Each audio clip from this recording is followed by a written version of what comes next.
오늘 보실 본문은 욥기 21장입니다.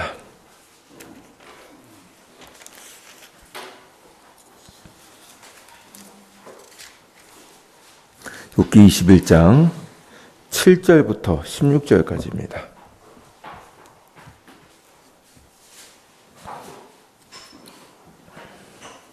욥기 21장 7절부터 16절까지입니다. 제가 가진 성경으로 구약성경 781면입니다. 한 절씩 교독하도록 하겠습니다. 제가 먼저 7절을 읽겠습니다. 어찌하여 악인이 생존하고 장수하며 세력이 강하냐?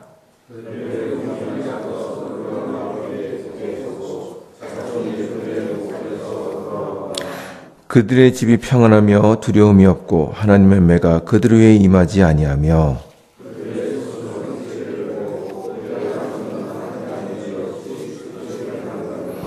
그들은 아이들을 양떼같이 내보내고 그들의 자녀들은 춤추는구나.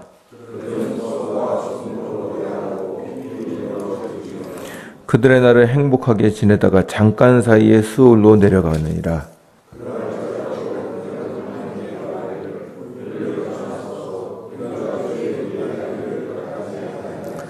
전능자가 누구이기에 우리가 섬기며 우리가 그에게 기도한들 무슨 소용이 있으려 하는구나.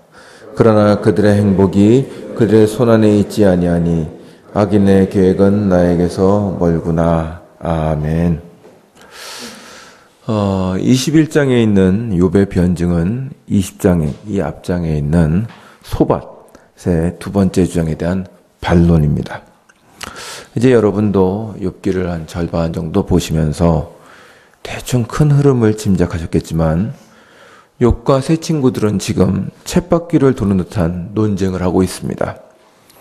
물론 이 논쟁 속에서 점점 더 욥의 사고가 발전하고 그 신앙이 깊어집니다. 그 변화를 살펴보는 것이 이 욥기에서 흥미로운 점입니다. 여간 이 큰 논쟁의 틀은 인과응보를 주장하는 세 친구들과 하나님께서는 자신의 뜻대로 일을 이루신다는 욥의 주장이 부딪히고 있습니다. 욥의 세 친구들은 욥이 당한 일을 보고 그 원인을 추정하고 있습니다. 그 원인은 뭔가 그가 죄를 범하였을 것이라는 것입니다. 그러므로 회개를 촉구합니다. 그러나 욥은 이에 대해서 항변합니다. 그는 순전했음에도 불구하고 고난을 당했습니다. 욥은 친구들이 주장하는 인과응보가 우리의 실제 삶에는 맞지 않는다고 말합니다. 그리고 오늘 본 21장은 그러한 인과응보에 맞지 않는 많은 일들을 예로 들고 있습니다. 21장을 쭉 순서대로 살펴보시면 1절부터 5절까지는 친구를 향한 조롱이 기록되어 있습니다. 그리고 자신이 말을 할 수 있는 기회를 달라고 합니다. 이제 욥이 하는 말은 아주 고통스러운 말이 될 것입니다. 그리고 6절부터 16절까지는 악인이 형통한 것에 대해서 말하고 있습니다. 악인도 세상에서 장수하며 많은 자손을 둡니다.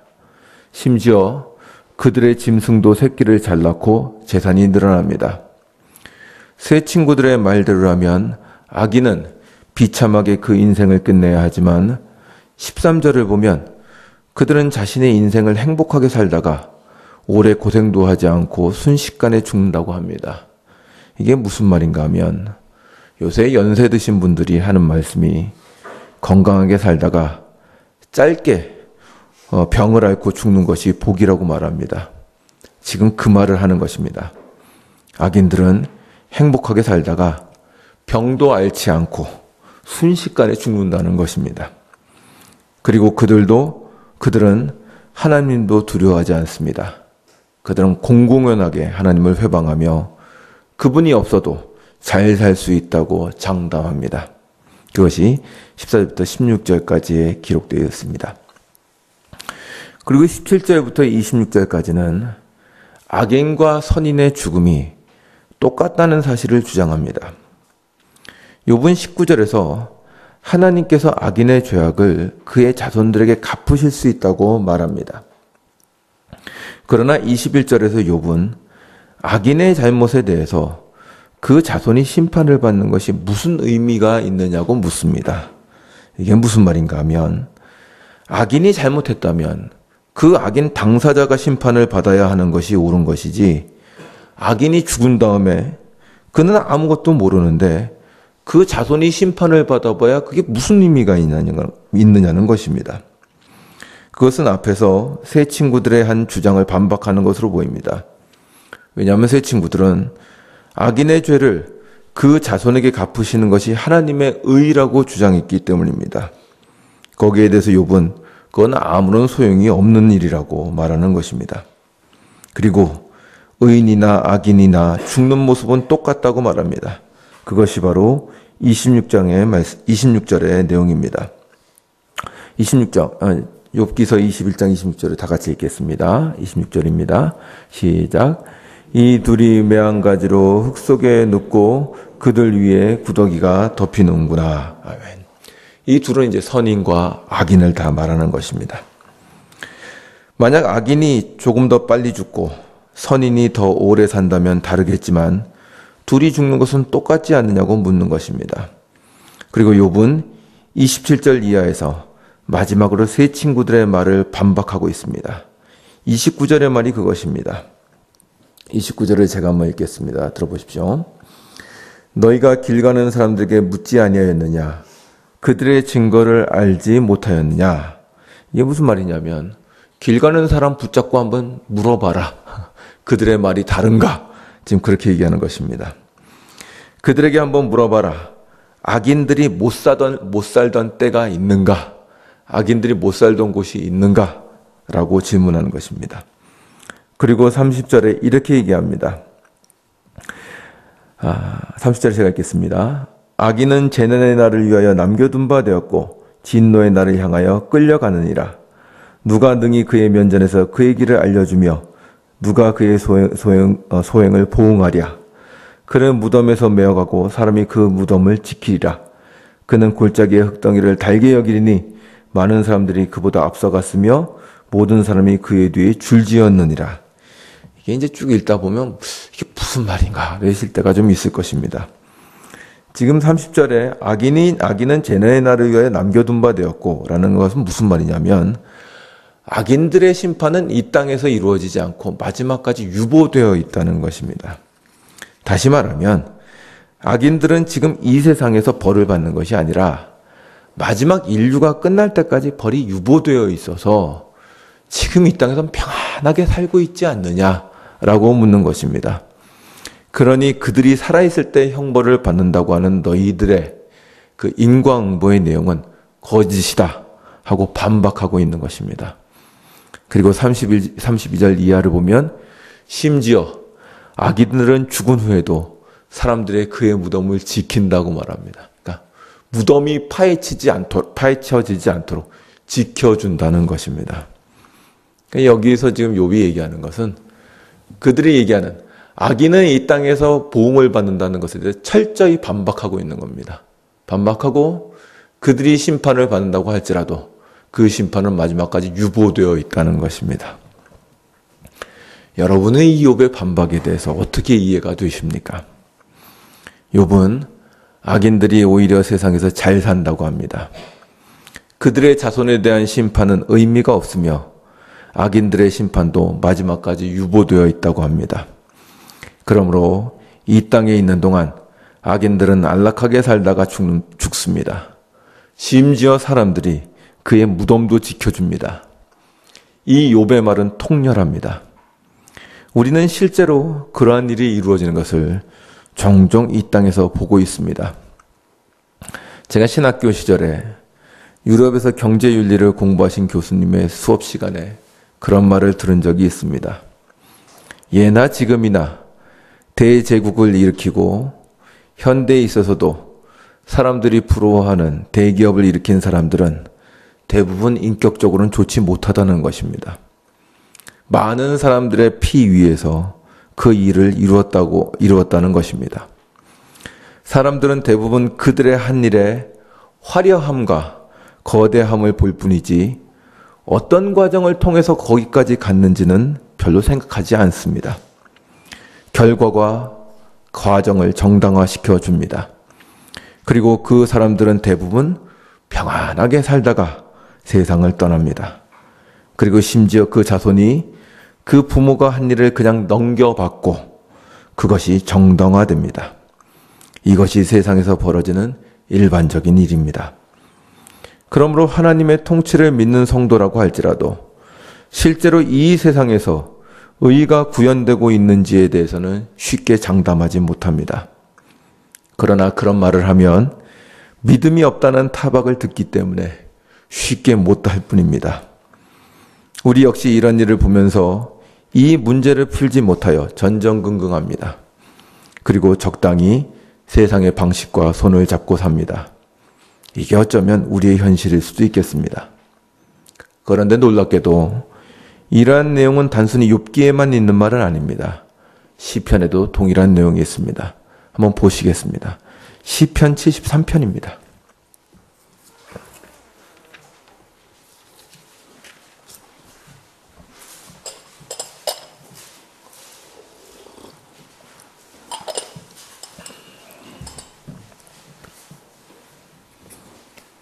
(73편) 1절부터 9절입니다. 구약성경 854면입니다. 73편 1절부터 9절을 교독하도록 하겠습니다. 제가 먼저 읽겠습니다. 1절입니다. 하나님이 참으로 이스라엘 중 마음이 정결한 자에게 선을 행하시나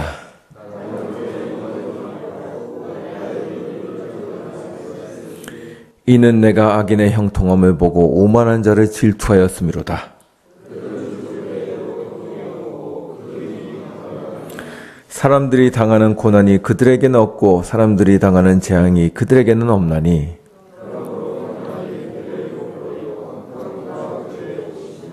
살찜으로 그들의 눈이 솟아나며 그들의 소독은 마음의 소음보다 많으며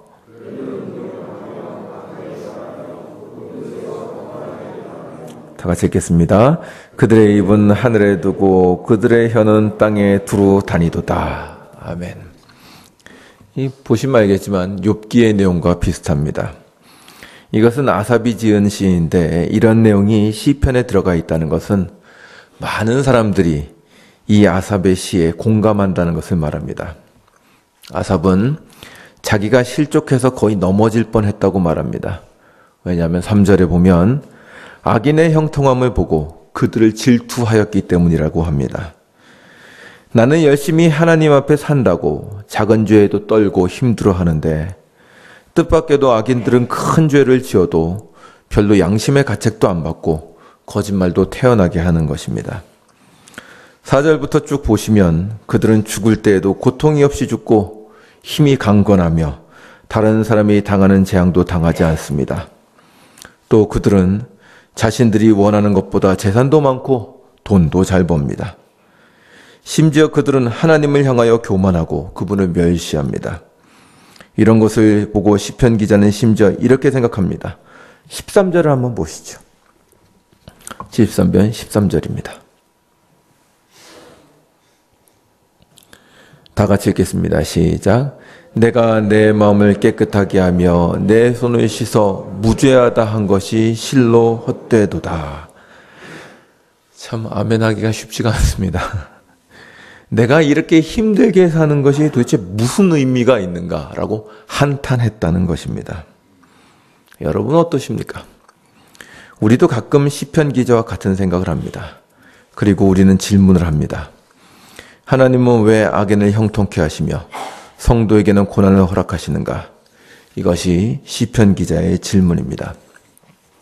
그러나 다행히도 이 시편 기자는 이러한 고민을 극복한 것 같습니다. 그것이 23절부터 28절까지 나와 있습니다. 한번 보시죠.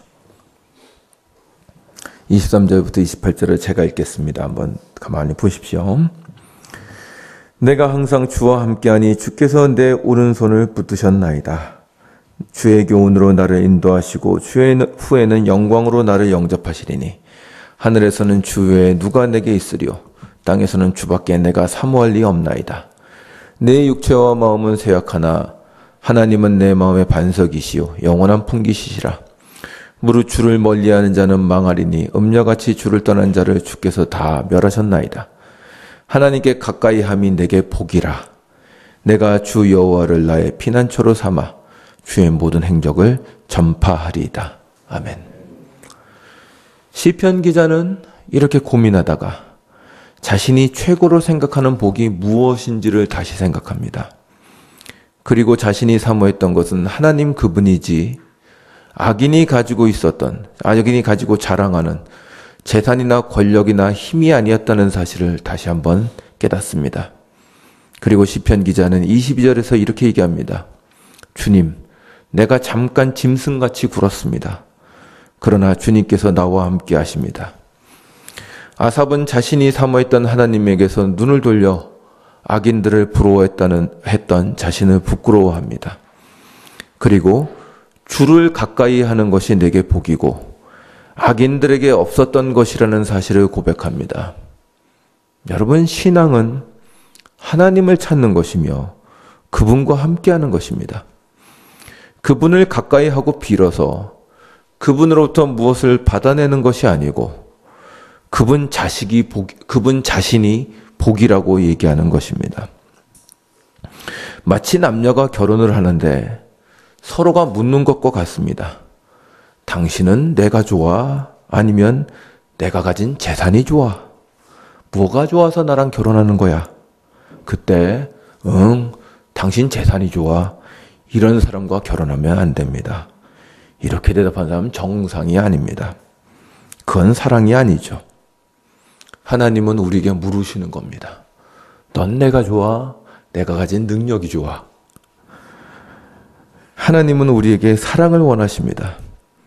그리고 하나님 그분이 우리가 가진 모든 것보다도 더 복된 분이십니다.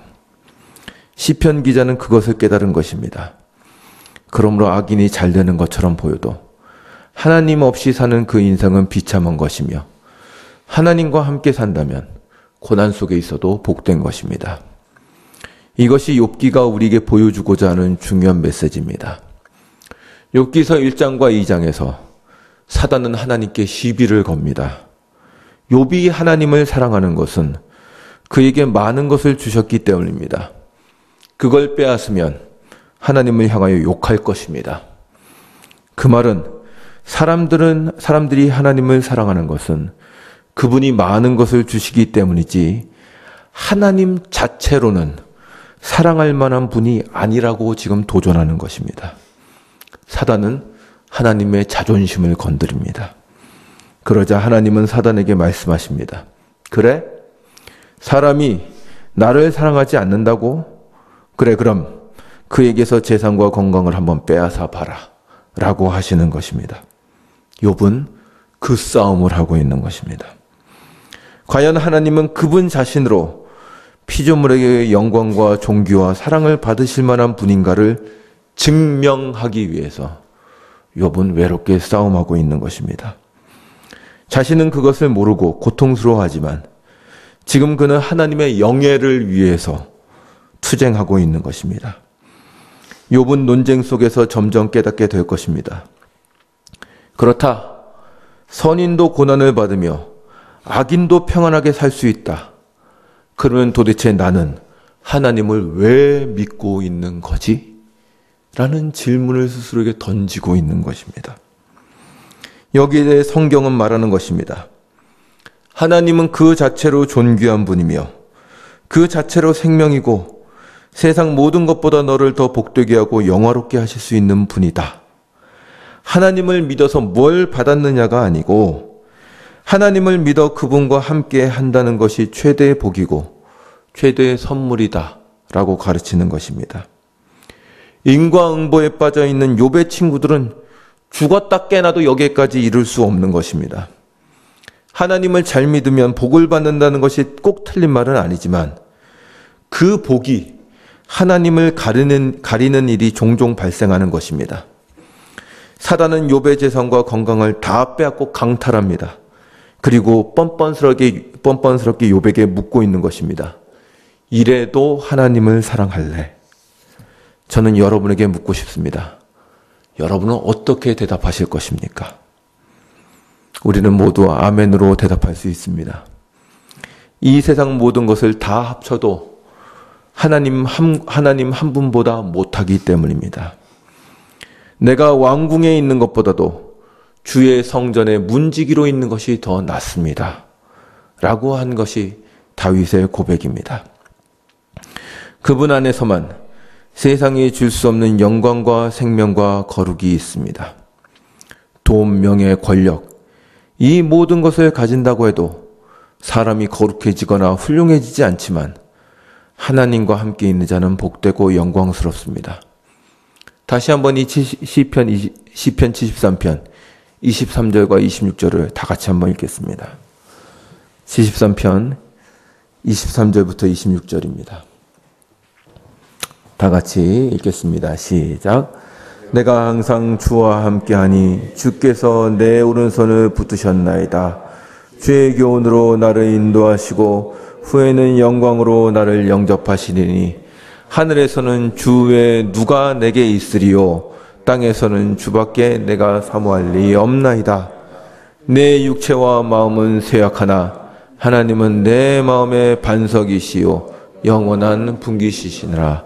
아멘. 지금 시편 기자는 그것을 통렬한 마음으로 고백하고 있는 것입니다. 기도하겠습니다.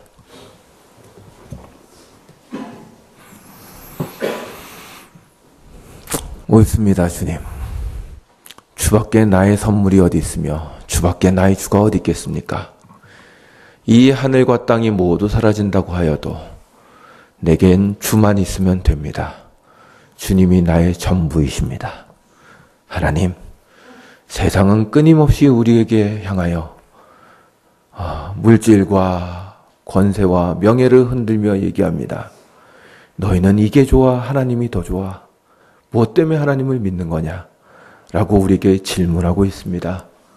주님, 이분 그 질문에 대답하느라 온 인생을 지금 고통 속에서 살고 있습니다. 혹시 우리의 삶이 그것과 방불하지 않습니까? 우리도 역시 세상으로부터 질문을 받습니다. 너는 무엇 때문에 하나님을 믿는 것이냐?